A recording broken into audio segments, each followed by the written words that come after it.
여러분 상할머니라고 하죠. 증조 할머니입니다. 어, 1912년 그러니까 저의 증조 할머니께서 12살이 되던 해에 저희 증조 할아버지와 결혼을 하셨습니다. 김갑순 할머니입니다.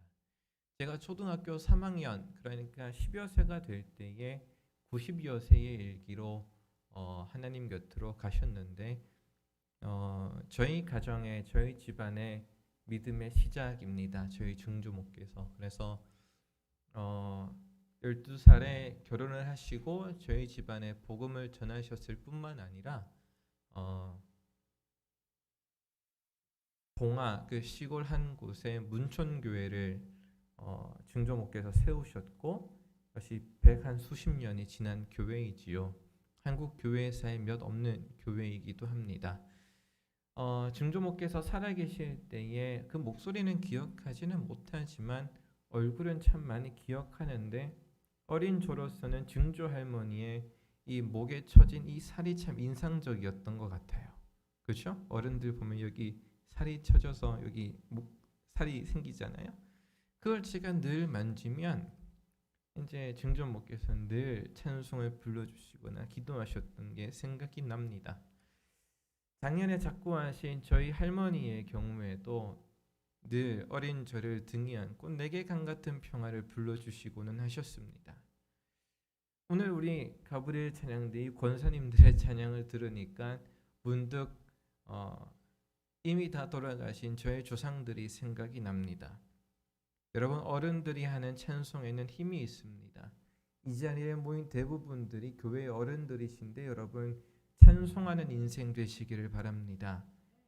여러분들이 힘이 있는 이유는 교회에 구체적으로 무엇을 관여해서가 아닙니다.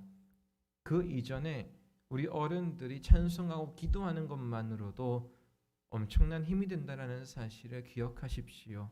기도와 찬양이 하나님 앞에서 할 수 있는 가장 큰 일과 능력입니다. 그것을 유념하는 예배의 시간이 되시기를 바라고 여러분들과 함께하는 예배가 오늘 또 저에게는 굉장히 뜻깊은 자리라는 것을 기억해 주시면 감사하겠습니다.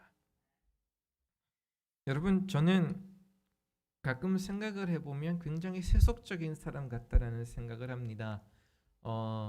이 차에 타고 운전을 하면 지금은 이제 아내하고 어린 아기가 있으니까 그렇게 하지 못하는데 저는 저 혼자 타게 되면 꼭 하는 게 있어요. 그러면 무엇이냐면 이렇게 라디오를 틀거나 음악을 듣는 거죠.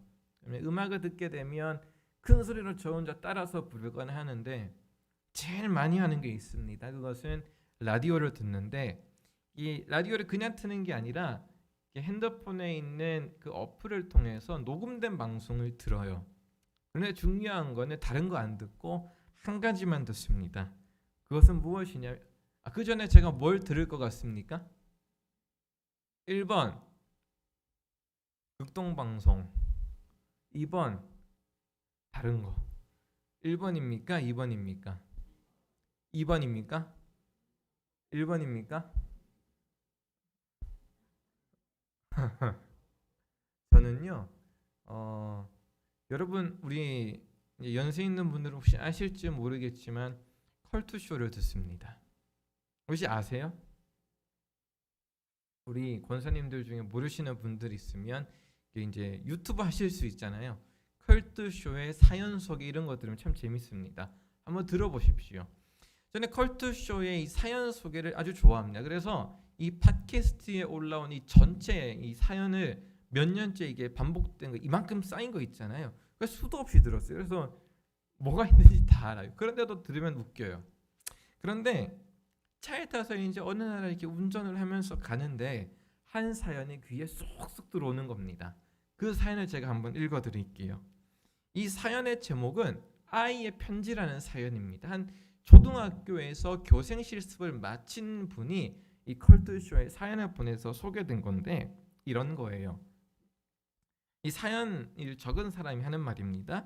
제가 5월 달에 초등학교에서 교생 실습을 했는데요. 오후 시간에 시간이 남아 학교를 둘러보았습니다.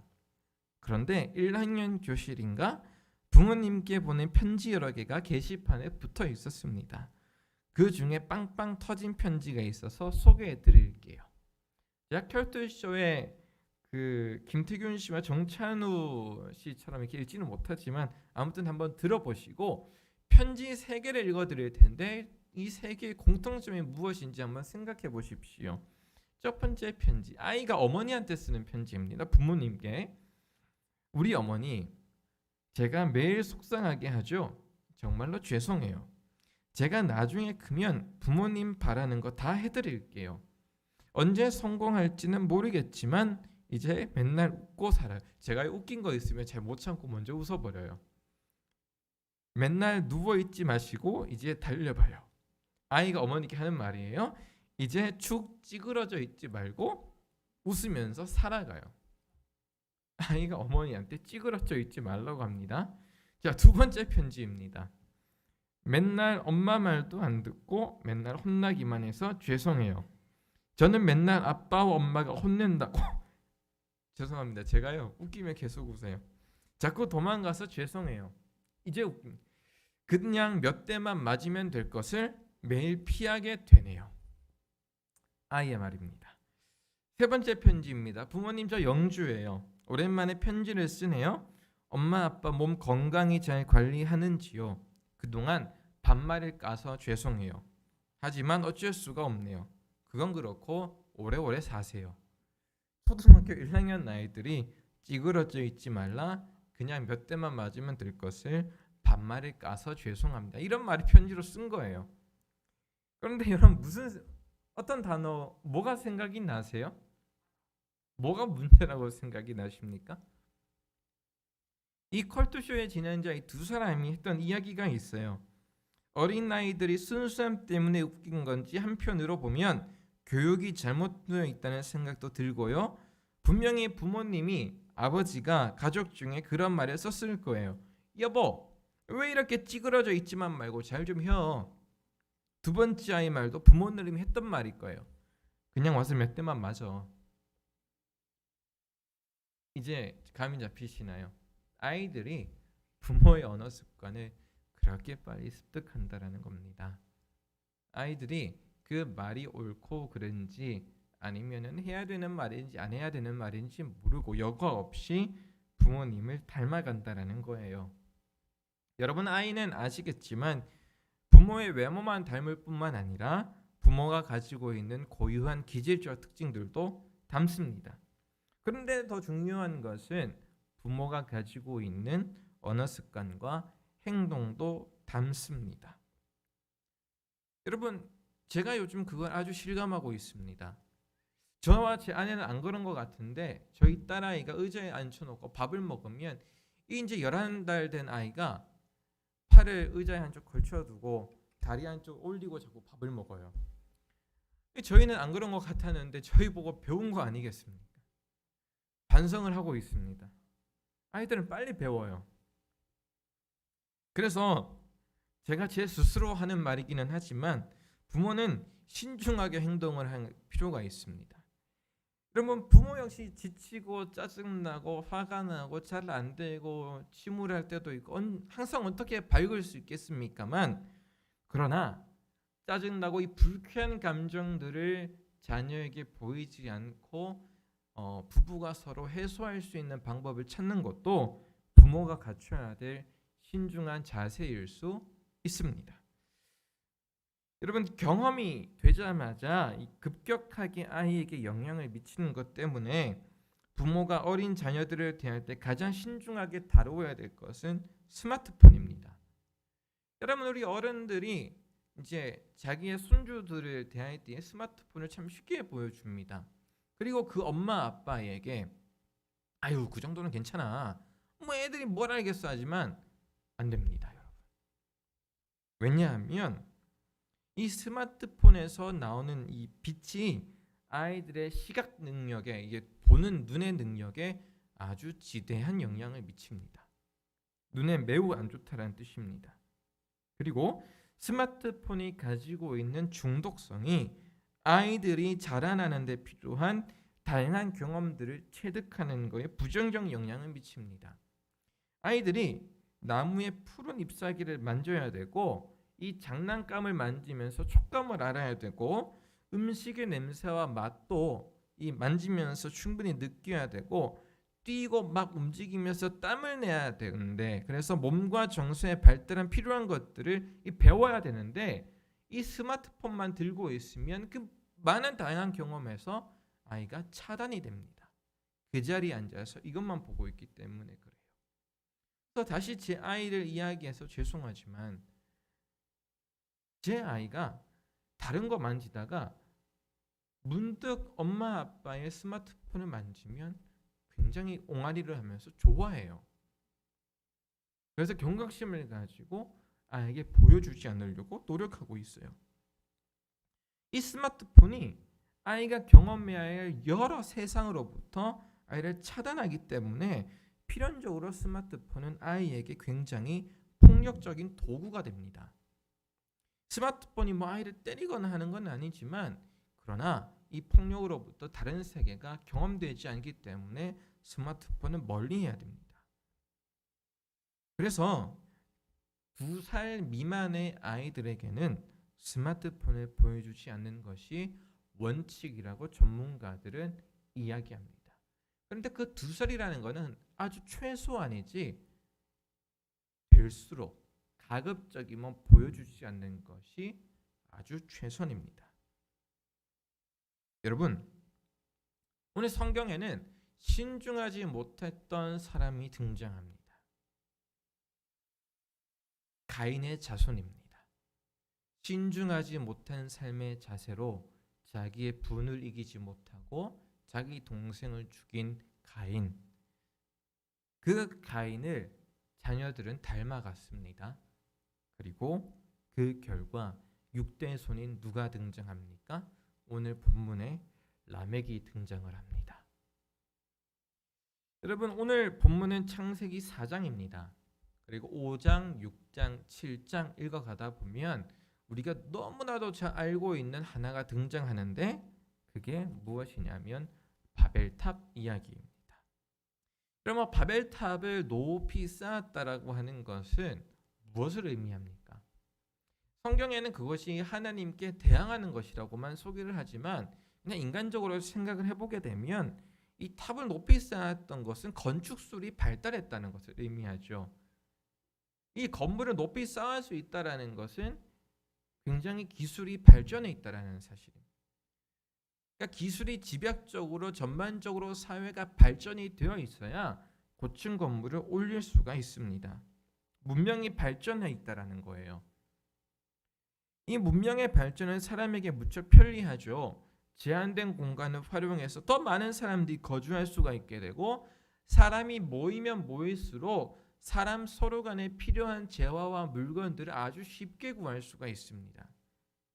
그런데 문제는 사람이 모이면 드러나는 효과가 하나가 있습니다. 그것은 집단을 이룬다라는 거고 이 집단이 형성이 된다라고 하는 것은 일정한 힘이 생기는 것을 의미합니다. 일정한 힘이 생긴다라는 것, 집단이 형성된다라고 하는 것은 보다 작은 집단에게 물리적이든 정서적이든 경제적이든 어떠한 것이든 영향력을 행사할 수 있는 힘이 생긴다라는 겁니다. 여러분, 우리나라 곳곳에는 여러분들이 알고 있는 고인돌이 있습니다. 혹시 들어보셨습니까? 우리 앞에 계시는 서성희 권사님 고인돌 아세요? 예. 고인돌이 있어요. 이 고인돌은 큰 돌을 2개의 기둥으로 삼고 더 큰 돌을 이렇게 올려서 만든 무덤이에요. 이 고인돌은 청동기 시대라는 시대에 만들어졌어요. 지금으로부터 수천 년 전에 만들어진 거예요. 그리고 이 청동기에 우리나라에 만들어진 처음 국가가 있는데 그게 뭔 줄 아세요? 우리나라의 첫 국가 어딜까요? 고조선입니다. 이 청동기는 여러분 구석기와 신석기 뒤에 생긴 거예요. 여러분, 구석기라고 하는 것은 무엇이냐면 사람이 음식을 먹으면 자기가 저장하지 않고 그냥 나무에 열린 거를 따먹거나 아니면 그냥 동물을 잡아가지고 그냥 먹고 그냥 거기서 끝나는 거예요. 그러니까 기술이라고 없어요. 그냥 구석기가 지나서 신석기가 되면 하나가 발전해요. 뭐냐면 농사를 짓기 시작합니다. 그리고 고기를 잡아서 저장해요. 그러니까 뭐냐면 무언가를 축적해서 부를 이루고 그것을 오랫동안 사용할 수 있게 되었다라는 겁니다. 그만큼 사람의 생존 능력이 길어지게 되겠죠. 맨날 음식을 구하다가 음식을 못 구하면 죽는데 그 위험을 줄이고 음식을 쌓아갈 수 있으니까요. 김치냉장고처럼요. 그런데 이 시대가 지나서 시대가 더 발전하게 되자 쌓여진 불을 통해서 무슨 시대가 등장을 합니까? 청동기 시대가 등장합니다. 이 청동기 시대에 비로소 아까 말했던 고조선과 같은 국가가 생기고, 그럼 국가가 생겼다라는 것은 무엇을 의미합니까? 지도자가 생기고, 지도자가 생겼다라는 것은 무엇을 의미합니까? 누군가가 누군가를 지배할 수 있는 지배계급이 생겼다라는 거예요. 그러니까 사람이 사람을 지배하기 시작했다라는 겁니다. 여러분, 사울이 왕이었죠. 사무엘이 이스라엘 사람들이 왕을 요구할 때에 사무엘이 우려합니다. 왜요? 왕이 생기는데 그 왕이 너희들을 지배할 거기 때문에, 하나님의 지배가 아니라 너희가 사람의 지배를 받을 거기 때문에 경계하고 두려워했던 것을 우리가 기억할 수 있습니다. 성경에서도. 여러분, 바벨탑 이야기는 지배계급의 등장은 타인을 지배하고자 하는 사람의 본성이라 이야기합니다. 하나님만이 사람을 다스리고 지배할 수가 있는데 사람이 다스린다라는 것, 그것은 하나님 앞에 바른 행동은 아니었습니다. 그리고 그 사람을 지배한다라는 것에 아주 왜곡된 것이 무엇입니까? 살인입니다. 내가 너를 지배하다 못해 죽여버리는 겁니다. 생명을 취하는 것이죠. 하나님께서 아주 성경에 엄격하게 금지한 것입니다. 여러분, 오늘 본문 라멕의 이야기는 이 바벨탑 이야기로 가는 길목의 위치에 있어서 함께 읽어야 합니다. 라멕은 가인의 6대손입니다. 라멕의 자녀인 야발, 유발, 두발가인 나아만은 목축과 음악과 도구, 이 도구라고 하는 것은 아무래도 농경에 필요한 것들이었던 것 같아요. 곧 사람의 삶을 윤택하게 하는 것의 시작이 되었습니다. 라멕 그리고 자기 자녀들이 사람이 가지고 있는 문명의 시작이었습니다. 그러다 보니 보다 강한 힘으로 라멕은 가인의 살인보다 훨씬 더 쉽고 그리고 잔혹하게 살인을 했습니다. 그냥 넘어갈 수 있는 문제, 그냥 괜찮네 하는 문제를 가지고 살인을 행동한 거예요. 그리고 살인을 했다라고 하는 것은, 아주 쉽게 살인을 했다라는 것은 라멕이 누군가를 그렇게 할 수 있을 만큼 큰 힘을 가지고 있었다라는 것을 반증해주는 이야기입니다. 다시 말해서 라멕은 아주 힘이 있는 존재였습니다. 누구도 건들 수 없을 만큼. 오늘날 말로 따지면 무엇일까요? 언론과 정권을 휘두를 수 있을 만큼 가장 큰 세력이 라멕은 아니었을까 한다는 것입니다. 그런데 여러분, 라멕이 살인을 하고 나서 더 공공연하게 무슨 짓을 하고 있어요. 그것은 무엇이냐면 자기랑 가장 가까운 아내들을 불러다 놓고 내가 살인했어, 내가 사람을 죽였어 라고 공공연하게 떠들고 있다라는 겁니다. 아담은 자기의 죄에 부끄러움을 느껴 하나님 앞에서 숨었고, 가인은 하나님의 벌 앞에서 어찌되었든 두려움을 느꼈습니다. 정상적인 두려움은 아니겠지만 쫓겨난다는 것에 대하여 두려움을 느꼈어요. 그런데 이 라멕이라는 사람은 사람을 죽여놓고 전혀 두려움을 느끼지 않습니다. 되려 자신의 죄를 공공연하게 고백함으로써 자신을 심판하셔야 될 하나님의 자리까지 차지해 버렸습니다. 너는 죄인이다 라고 하나님이 선포하시기 전에 나는 죄인입니다, 내가 죄질렀어요, 공공연하게 떠들고 다니는 것이죠. 그러고 보면 가인과 지속적으로 대화를 이어가시는 하나님의 모습이 라멕이 살인한 후에는 없어요. 라멕과는 하나님께서 말씀을 나누지 않습니다. 하나님의 통제와 하나님의 섭리와 하나님의 다스림에서 라멕은 아주 멀리 떨어져 있었던 거예요. 살인한 사람들, 범죄한 사람들의 특징이라 성경은 이야기하고 있는 겁니다. 그런데 여러분, 오늘 본문을 넘어서서 창세기 5장을 보게 되면 이 4장의 악한 라멕과 비교가 되어 우리는 다른 라멕의 이름을 볼 수가 있습니다. 여러분, 창세기 5장은 아담이 아벨 대신 새로 얻은 아들 셋을 이야기합니다. 이 세 명은 말이 아니고요, 셋입니다. 셋. 이 셋의 계보에서 다른 라멕이 태어나고 그 라멕에게서 누가 태어나냐면 노아가 태어납니다. 방주를 만든 노아요. 그리고 이 후에 누가 태어납니까? 아브라함이 태어나고 그 후에 누가 태어납니까? 우리 주 예수 그리스도가 이 족보에서 태어납니다. 라멕에 대해서 이 예수 그리스도의 족보 안에 있는 라멕에 대해서 성경은 이야기하지는 않지만, 그러나 이 똑같은 동명의인을 통해서 이 성경은 가인의 계보와 가깝게는 노아를, 그리고 멀리는 셋의 자손 아브라함과 결정적으로 예수 그리스도의 계보를 대비시킵니다. 그러니까 가인의 가족과 그리고 예수 그리스도의 가족을 이렇게 대비시켜서 예수 그리스도를 따르는 사람들은 필시 예수님을 닮아서 생명을 부여하는 존재들이라고 이야기를 해주고 싶은 것이죠. 가인의 가족은 살인했던 가족이지만 그러나 예수 그리스도를 따라가는 가족은 어떤 가족들입니까?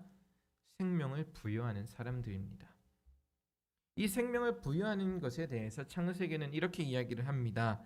하나님과 동행하는 것이라 이야기를 합니다.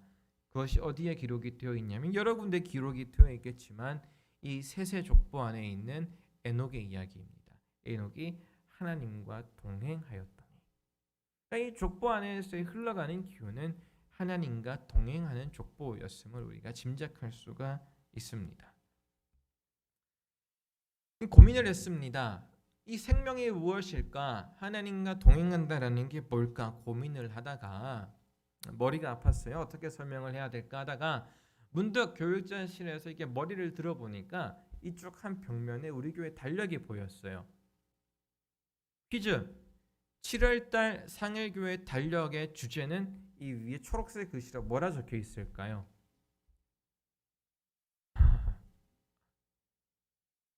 오늘 댁에 가셔서 확인해 보시길 바랍니다.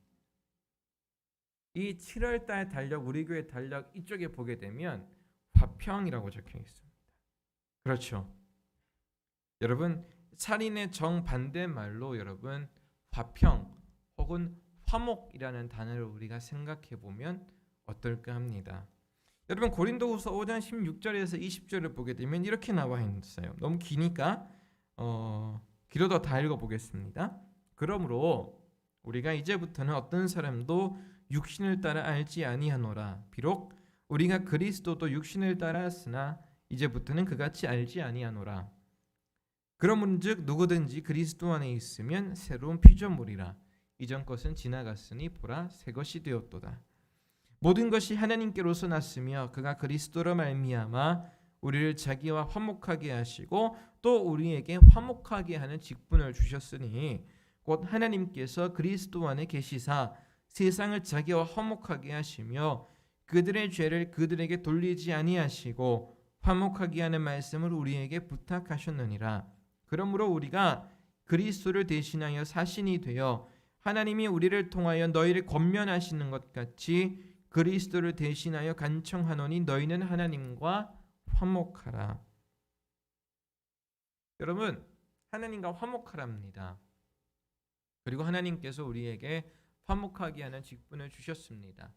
다시 말해서 하나님과 화목하게 하는 사람들은, 하나님과 화목한 사람들은 이 분열이 가득한 세상 속에 화목이라는 선물을 줄 수밖에 없습니다. 왜냐하면 분노와 살인으로 사람을 가르고 발전된 힘과 권력을 가지고 너와 나를 가르고 계급을 짓던 이 사회와는 반대로 주 예수 그리스도를 닮은 사람들은 복음서에서 이야기한 것처럼 화평하게 하는 사람들입니다.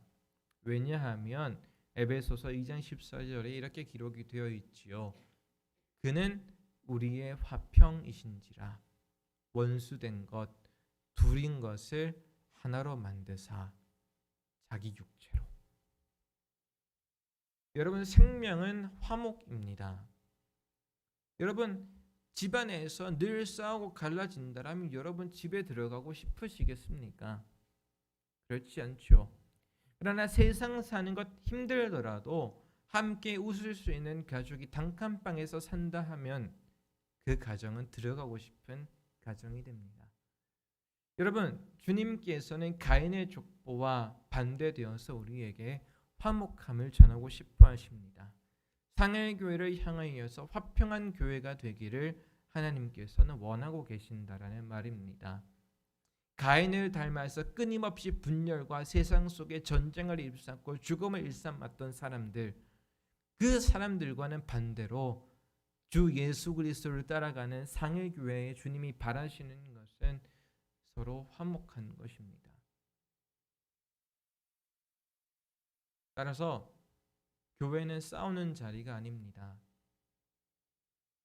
당회도, 재직회도, 공동의회도, 권사회든 안수집사회든 여성교회이든 남성교회이든 모든 모임을 시작할 때에 그 중심에 예수 그리스도가 있는가 한번 곰곰이 생각해 보십시오. 화평하게 하는 사람에게 복이 있다 말씀하셨는데 우리 안에 정말 화평함이 있는가 고민하시면서 신앙생활 하십시오. 정말 우리 안에 예수 그리스도가 계신가 정말 피 터지게 고민하지 않으면 우리가 피 터지게 싸웁니다. 그 후에 여러분 우리가 자신 있게 예수님의 얼굴을 볼 수가 있겠습니까? 그러고 보니 여러분 오늘 말씀을 선포하기 전에 잠깐 기도하는 시간을 가졌습니다.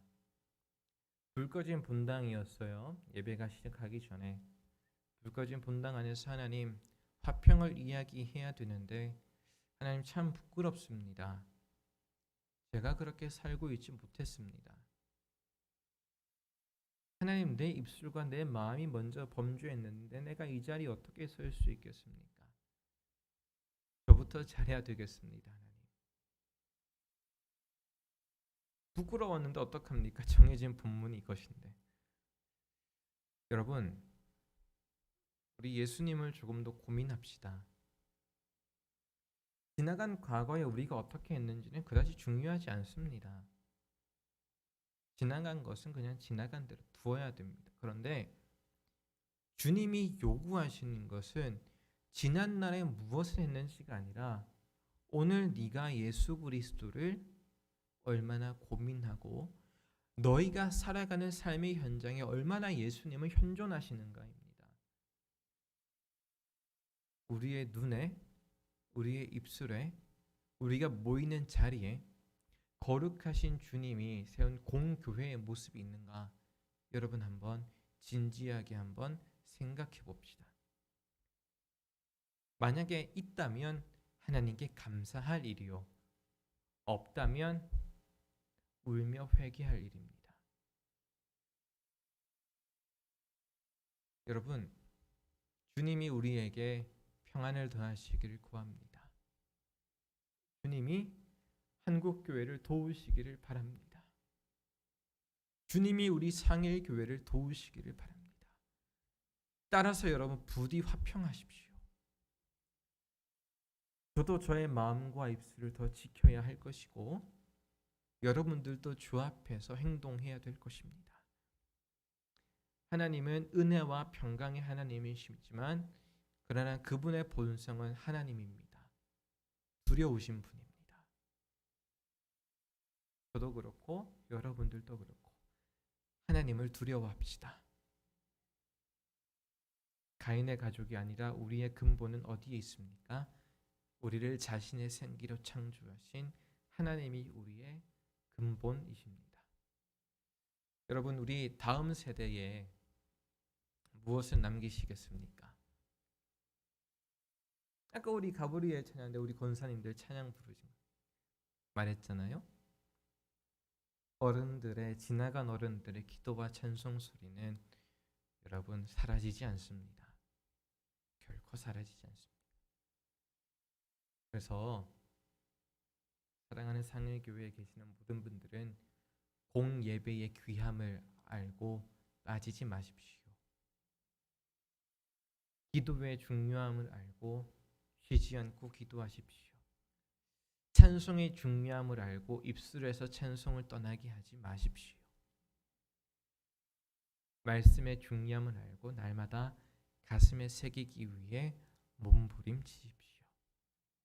그게 우리가 해야 될 사명이라 생각을 합니다. 우리 같이 잠시 기도하는 시간 갖겠습니다. 우리 한현대 선생님 반주 잠깐 해주실 때에 여러분 잠시 눈을 감고 한번 우리 삶을 한번 생각해 보십시오. 나를 화나게 했고 내 삶을 짓밟았던 사람, 혹은 나의 말과 행동이 누군가에게 위협이 되지는 않았는지도 한번 살펴보십시오.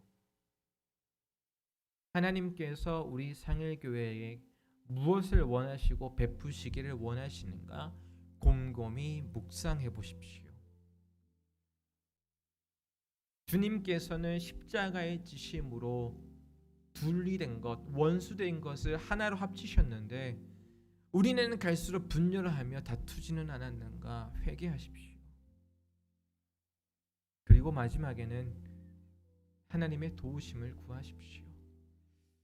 하나님은 미쁘시고 선하셔서 우리의 죄를 묻지 않으시고 반드시 그분의 선한 뜻을 우리에게 이루어 가실 것입니다.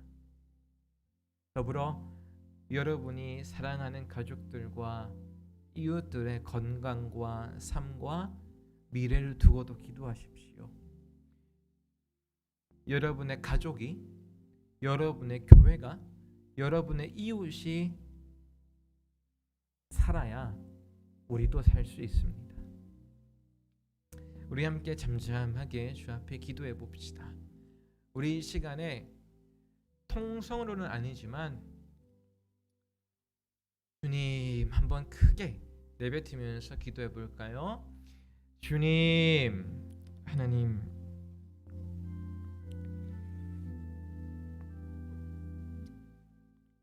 우리 한국 교회를 도와주십시오. 하나님, 우리 상일 교회를 도와주십시오.